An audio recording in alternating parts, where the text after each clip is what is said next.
नमस्कार,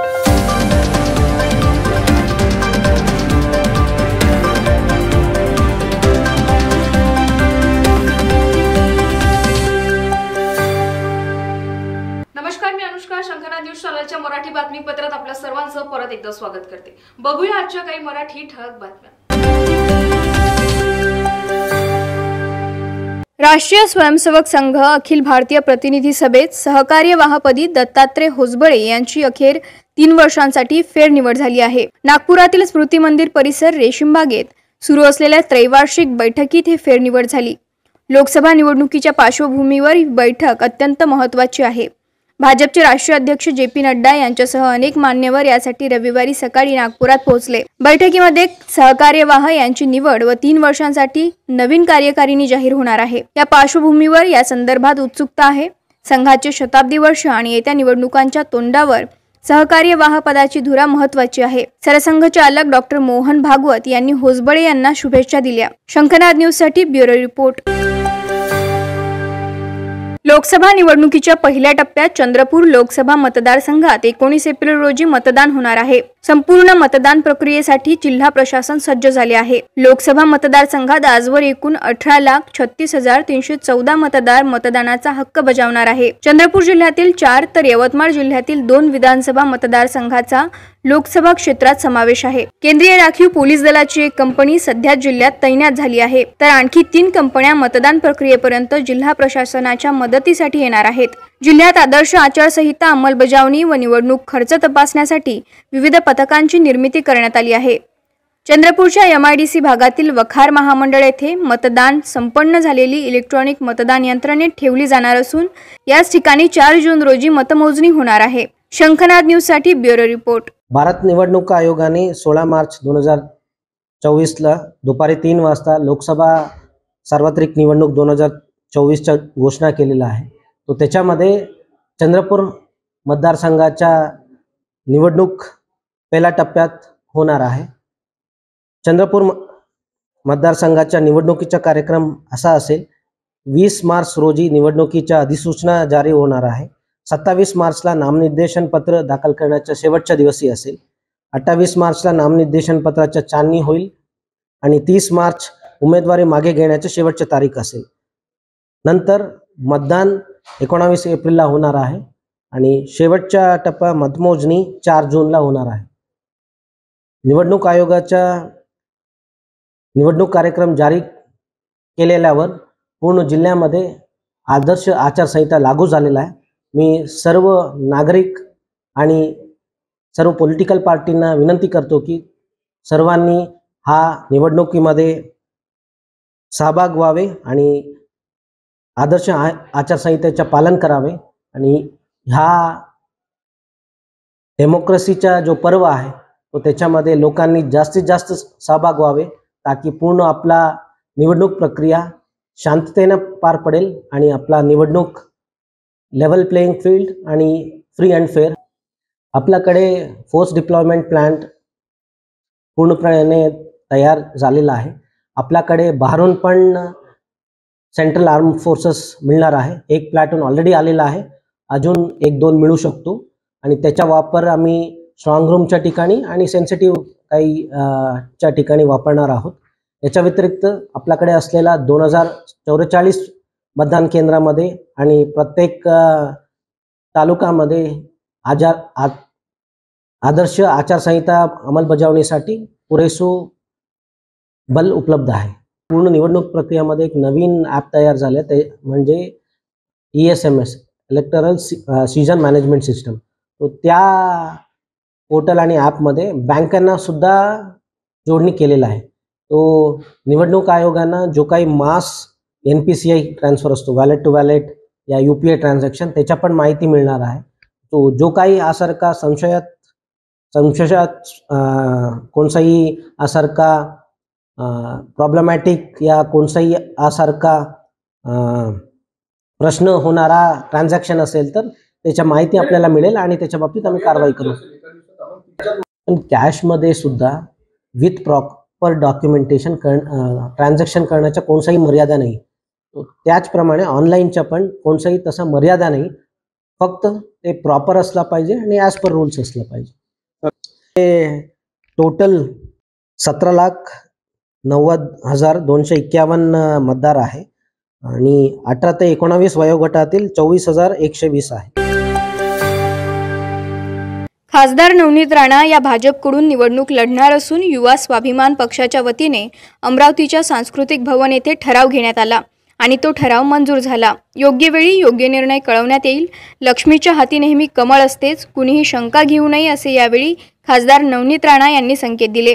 अमरावतीच्या जनतेच्या आशीर्वादामुळे मी खासदार आहे. आम्ही NDA मध्ये आहोत. जी माहिती सेंट्रलवरून आली आणि आमची चर्चा उपमुख्यमंत्री देवेंद्र फडणवीस यांच्यासोबत झाली त्यानुसार आम्ही जो निर्णय घेऊ, आमच्या पाठीशी देवेंद्र फडणवीस नेहमी राहतील. सितारों को चमकने से कोई रोक नहीं सकता. सितारा जहां पर भी रहे वो अपनी चमक जरूर छोड़ता है. NDAची बाजू मी ज्याप्रमाणे पार्लिमेंटमध्ये ठेवली त्याची जाण नरेंद्र मोदी, अमित शहा व देवेंद्र फडणवीस यांना आहे. आज माझ्या पक्षाने मला विश्वास दिला आहे की कोणत्याही निर्णयासोबत ते माझ्या पाठीशी राहतील. दरम्यान जे लोक NDAच्या घटक पक्षाचं इमानदारीने पालन नाही करतील त्यांच्यावर नक्कीच NDAच्या माध्यमातून कारवाई करायला लावू.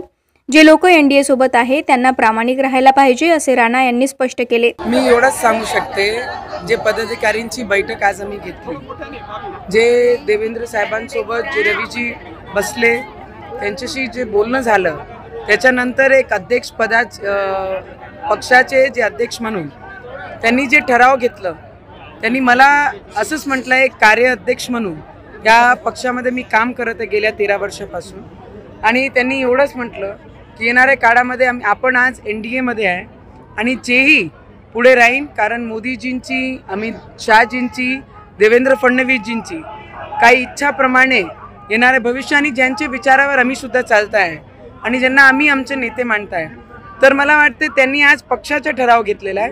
पण अशा आजही मी स्वाभिमानचीच एक महिला कार्याध्यक्ष म्हणून कार्यरत आहे आणि स्वाभिमानचीच मी खासदार आहे आणि योग्य वेळ, जेव्हा योग्य वेळ राहील त्यावेळीच योग्य निर्णय आम्ही घेऊन आपल्याला सगळ्यांना कळवणार. जेव्हा मी खासदार झाली तेव्हा मी ॲज ए स्वाभिमानची खासदार म्हणून प्रतिनिधित्व केला आणि या पूर्ण 5 वर्ष. आणि मला वाटते की आज जी चर्चा देवेंद्रजी दादासोबत झाली आहे आणि जेही माहिती त्यांना सेंट्रल लेवलवरनं आली आहे त्याच्यासाठी त्यांनी आमच्यावर सोपवलेलं आहे, कारण आज NDA मध्ये आहेच आम्ही आणि त्याच्या नंतरही सुद्धा जे संकेत त्यांना आलेले आहेत त्याच्यासाठी त्यांनी स्वाभिमानचा हा विश्वास माझ्यासोबत दाखवलेला आहे. जेही निर्णय येणाऱ्या भविष्यामध्ये जेही आम्ही घेतो त्याच्या पाठीशी ते राहतील. सितारों को चमकने से कोई रोक नहीं सकता. सितारा जहाँ पे भी रहे वो अपनी चमक जरूर छोड़ता है आणि तीच आमचे देशाचे प्रधानमंत्री आणि गृहमंत्री आणि राज्याचे देवेंद्र फडणवीसजी यांच्यापर्यंत आमचे कार्याची, आमची मेहनतीची, आमची तळमळची, जिल्ह्याबद्दलचं प्रेम हा यांच्यापर्यंत या गेल्या 5 वर्षापासून आणि NDAची बाजू ज्या पद्धतीने मी पार्लमेंटमध्ये ठेवत आलेली आहे ही जाण त्यांना आहे आणि त्याचेच भरोसे ते प्रत्येक गोष्टीचं पाठपुरावा करून इथपर्यंत आलेले आहे. तर मला वाटतं जेही होईल, आज माझे पक्षांनी मला विश्वास दिला आहे की कोणत्याही निर्णयासोबत ते माझी पाठीशी राहील आणि जेही निर्णय माझे देशाचे प्रधानमंत्री नरेंद्र मोदीजी, अमित भाई आणि देवेंद्रजी आणि रवीजी करतील त्याच्यासोबत मी त्यांच्या शब्दाचे बाहेर अलीकडे जाणार नाही. मला वाटते कोणतीही जबाबदारी जेही NDAची घटक म्हणून मला देण्यात येईल ते अमरावतीचं मान मी वरतीच करणार आहे, उंचवणारच आहे. तेवढा प्रयत्न मी नक्की करेन. शंखनाद न्यूजसाठी ब्युरो रिपोर्ट. चंद्रपूर लोकसभा क्षेत्रात काँग्रेसने तेली समाजाचा उमेदवार द्यावा यासाठी तेली समाज एकवटला आहे. आमदार प्रतिभा धानोरकर यांच्या तिकिटासाठी कुणबी समाजातर्फे केल्या जाणाऱ्या लॉबिंगला हे सूचक उत्तर मानले जात आहे. 2019च्या निवडणूक प्रारंभी विनायक बांगडे या तेली समाजाच्या उमेदवाराला दिलेले तिकीट काँग्रेसने नाकारले होते. ऐनवेळी शिवसेनेतून काँग्रेस पक्षात आलेल्या कुणबी समाजातील बाळू धानोरकर यांना संधी देण्यात आली होती. नाराज तेली समाजाने मंथन सभा आयोजित करून आपल्यावरील अन्यायाला यंदा वाट करून दिली आहे. भाजपने वर्धा येथून रामदास तडस यांना तिकीट दिल्याने समाजाने आभार व्यक्त केले आहेत. आता चंद्रपुरातून काँग्रेसने तेली समाजाला डावलल्यास 2 दिवसात अंतिम निर्णय घेण्याचा निर्धार तेली समाजाने केला आहे. मागच्या वेळेस मला तिकीट देण्यात आली होती, परंतु काँग्रेसच्या काही नेत्यांनी मोठ्या प्रमाणात विरोध केला आणि त्याच्यात काही केंद्रीय माजी मंत्री देखील त्याच्यामध्ये होते आणि त्यांनी देखील माझा विरोध केला. आणि तुम्हाला माहीत असेल की त्यांनी स्वतः एका राजुराच्या एका व्यक्तीची क्लिपिंग त्यांनी अशोक चव्हाणांनी त्या ठिकाणी वाजवली, पूर्ण महाराष्ट्रभर केली आणि माझा विरोध करण्याचं काम त्यावेळेस अशोक चव्हाणांनी देखील फार मोठ्या प्रमाणात केलं. परंतु पक्षाने मला तिकीट दिली होती आणि काँग्रेसच्याच काही नेत्यांनी माझा विरोध केला आणि त्यामुळे माझी तिकीट त्यावेळेस कटली. यावेळेस आमचं म्हणणं असं आहे की पूर्व विदर्भातून तेली समाजाच्या कोणत्याही व्यक्तीला, तेली समाजाचे जे काँग्रेस पक्षामध्ये जे काम करतायत त्या व्यक्तीला तिकीट देण्यात यावी आणि निश्चितच त्याच्या मागे समाज राहील, एवढीच भावना या ठिकाणी व्यक्त करतो. मला तिकीट मिळाली का, अन्य कोणाला मिळाली का हा प्रश्न नाही, परंतु समाजाच्या एका व्यक्तीला तिकीट पूर्व विदर्भातून मिळाव्यास पाहिजे, एवढी आमची मागणी आहे. समजा दिली नाही तर काय भूमिका राहणार? दिली नाही तर मग सर्व समाजाची बैठक घेऊन त्या प्रकारे आम्ही ठरवू आणि त्या प्रकारे आम्ही निर्णय घेऊ. परंतु आमची मागणी या आजच्या प्रेसच्या माध्यमातून, इलेक्ट्रॉनिक माध्यमातून, या इलेक्ट्रॉनिक मीडियाच्या माध्यमातून की समाजाला मोठ्या पक्षांनी, काँग्रेस पक्षाने एक तिकीट पूर्व विदर्भातून द्याव्यास पाहिजे, एवढी आमची मागणी आहे. निश्चितच मागच्या वेळेस जे आहे पक्षातील काही नेत्यांनी जे आहे विरोध केला होता आणि त्यामुळे जे आहे आदरणीय विनायक भाऊ वांगडे यांना जे आहे ती सीट देण्यात आलेली होती आणि त्यानंतर मग ती सीट काढण्यात आली. तो सुद्धा राग या तेली समाजामध्ये आहे आणि म्हणून या काँग्रेस पक्षाची सीट फायनल व्हायच्या अगोदर त्या ठिकाणी जे आहे आम्ही आमची मागणी ठेवलेली आहे आणि भारतीय जनता पार्टीने तळस साहेबांना दिलेली आहे वर्धेमधून. पण राष्ट्रीय पक्ष म्हणून काँग्रेस पक्षाने आमच्या समाजाचा विचार करावा ही आमची भावना आहे. लोकशाहीच्या सर्वात मोठ्या उत्सवाच्या मुहूर्तावर चिखली पोलिसांनी आपली सलामी दिली असून खामगाववरून जालनाकडे जाणाऱ्या कंटेनरमधून अवैध वाहतूक असलेल्या लाखो रुपयांचा गांजा पकडण्यात चिखली पोलिसांना यश आले आहे. चिखली जिल्हा वाहतूक शाखेतील संतोष चिडे, निलेश शिंगणे आणि चिखली पोलिसांनी ही कारवाई केली. ठाणेदार संग्राम पाटील यांना मिळालेल्या गुप्त माहितीच्या आधारे चिखली पोलीस टीम, जिल्हा वाहतूकचे संतोष चिडे, निलेश शिंगणे ही कारवाई केली. याबाबत असे की लाखो रुपयांचा गांजा वाहतूक होत असल्याची गुप्त माहिती ठाणेदार संग्राम पाटील यांना मिळाल्यावर पोलिसांनी सापळा रचून हा गांजा जप्त केला. शंखनाद न्यूजसाठी ब्युरो रिपोर्ट. लोकसभा निवडणुकीचे बिगुल वाजता संपूर्ण प्रशासन त्यांच्या कामावर व्यस्त झाले आहे. सर्व विभागांवर वेगवेगळ्या जबाबदाऱ्या सोपविण्यात आल्या आहेत. या निवडणुकीचा सर्वात महत्त्वाचा टप्पा म्हणजे निवडणूक काळात कायदा आणि सुव्यवस्था सांभाळणे. याबाबत शहर पोलीस आयुक्त डॉक्टर रवींद्र सिंगल आणि हर्ष पोद्दार यांनी संपूर्ण निवडणूक काळातील सुरक्षा व्यवस्थेसंदर्भातील तयारीविषयी माहिती दिली आहे. शहरात सर्व ठिकाणी निवडणूक काळात चौक बंदोबस्त लावण्यात येणार असून कोणत्याही प्रकारची अनुचित घटना घडणार नाही आणि निवडणूक शांत वातावरणात पार पडेल यासाठी पोलीस प्रशासन पूर्णतः तयार असल्याची प्रतिक्रिया पोलीस आयुक्त रवींद्र सिंगल यांनी पत्रकारांसमोर दिली. कॅमेरामॅन प्रवीणसह सनी भोंगाडे, शंखनाद न्यूज, नागपूर. जो अब बता रहे हैं कि फायरिंग हुआ, ऐसा अभी तक कोई प्रूफ नहीं है उसका, और कुछ चश्मदीद गवाह उसने भी किसी ने नहीं बताया, और कैमरास जो है CCTV उसमें भी नहीं है. तो ये हुई है कि नहीं वही एक बेसिक क्वेश्चन है. बट हाँ, जो इंजर्ड है उसको ब्लंट इंजरी है, उसके बारे में कार्रवाई चल रही है. नहीं, देखिए ये हमारी रूटीन एक्सरसाइज है. हमारे लोग जो जाते हैं चेक करते हैं कि उसने कहीं पे कुछ हथियार तो नहीं है उसके पास में, या कुछ और चीज़ तो नहीं उसने रखी हुई. तो इन सभी चीज़ों के लिए हमारी रेगुलरली चेकिंग होती रहती है. शहर में शांतता रहे और इलेक्शंस ठीक ठाक से हों, इसलिए हम सब लोग ये कार्रवाई कर रहे हैं. पूरा नहीं, कोई भी एरिया हो, ये सिर्फ मोमिनपुरा की बात नहीं है, कोई भी एरिया हो और पुलिस अगर नहीं पहुँचेगी तो कौन पहुँचेगा.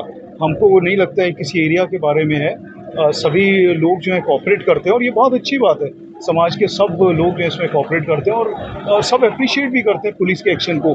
जो क्रिमिनल है, जो क्रिमिनल एक्टिविटीज करते हैं उसके खिलाफ एक्शन होना ही चाहिए.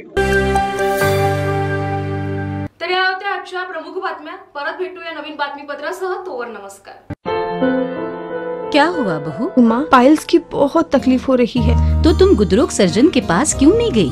देखो, जैसे हार्ट के लिए हार्ट स्पेशलिस्ट, ब्रेन के लिए ब्रेन स्पेशलिस्ट, तो पाइल्स के लिए पाइल्स स्पेशलिस्ट क्यों नहीं? स्त्री हो या पुरुष, टॉयलेट में तकलीफ केवल पाइल्स ही नहीं, और भी कई प्रकार के गुदरोग तथा कैंसर भी हो सकता है. इसीलिए इसकी प्रत्यक्ष जांच जरूरी है. ठीक है माँ, पर जांच के लिए हम जाएंगे कहाँ? वही काले आयुर्वेदिक पाइल्स हॉस्पिटल में. लेकिन माँ, प्रेगनेंसी में पाइल्स की दवाइयाँ? प्रेगनेंसी में आयुर्वेदिक दवाइयाँ सुरक्षित होती है. जनहित में जारी। काळे आयुर्वेदिक पाइल्स हॉस्पिटल, औषधि चिकित्सा तथा सर्जरी ट्रीटमेंट उपलब्ध। हमारा पता उमरेड रोड, दिघौरी बस स्टॉप के पास, नागपुर। अधिक जानकारी के लिए वेबसाइट पर जाएं kaalepailshospital.com।